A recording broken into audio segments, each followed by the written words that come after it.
ത്രിമൂർത്തി സംഗമസ്ഥാനമായ തിരുനാവായ നാവാമുകുന്ദ ക്ഷേത്രത്തിൽ കർക്കടക വാവു ബലിതർപ്പണത്തിനായി വൻ ഭക്തജന തിരക്ക്. പുലർച്ചെ 2 മണി മുതൽ തന്നെ ബലിതർപ്പണ ചടങ്ങുകൾ ആരംഭിച്ചിരുന്നു. ഇത്തവണ വിപുലമായ ഒരുക്കങ്ങളാണ് ഭക്തർക്കായി ക്ഷേത്രത്തിലും പരിസരത്തും ഏർപ്പെടുത്തിയിട്ടുള്ളത്. ചടങ്ങുകൾക്ക് നേതൃത്വം നൽകിയത് 15 കർമ്മികളാണ്. വാവു ബലി രസീതുകളുടെ വിതരണം ചൊവ്വാഴ്ച ഉച്ച മുതൽ തന്നെ പ്രത്യേക കൗണ്ടറുകൾ വഴി ആരംഭിച്ചിരുന്നു. ദേവസ്വം കൗണ്ടറിന് പുറമെ ഗാന്ധി സ്മാരകത്തിന് സമീപവും പടിഞ്ഞാറെ ആൽത്തറ ഭാഗത്തുമാണ് പ്രത്യേകം കൗണ്ടറുകൾ പ്രവർത്തിക്കുന്നത്. മഴയും വെയിലും ഏൽക്കാതിരിക്കുവാൻ ക്ഷേത്ര കവാടം മുതൽ പടിഞ്ഞാറ് വരെ പന്തൽ സൗകര്യവും ഒരുക്കിയിട്ടുണ്ട്.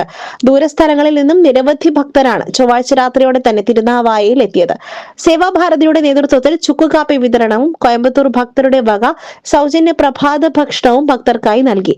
തിരൂർ ഡിവൈഎസ്പി AM സിദ്ദിഖിന്റെ നേതൃത്വത്തിൽ വിവിധ പോലീസ് സ്റ്റേഷനുകളിൽ നിന്നുള്ള 300ഓളം പോലീസുകാരെ സുരക്ഷയ്ക്കായി നിയോഗിച്ചു. കൂടാതെ പോലീസ്, ഫയർഫോഴ്സ്, സേവാഭാരതി, ദേവസ്വം വളണ്ടിയർമാർ, ആരോഗ്യ പ്രവർത്തകർ, വൈദ്യുതി ജീവനക്കാർ, മുങ്ങൽ വിദഗ്ധർ എന്നിവരുടെ സേവനവും ലഭ്യമായി.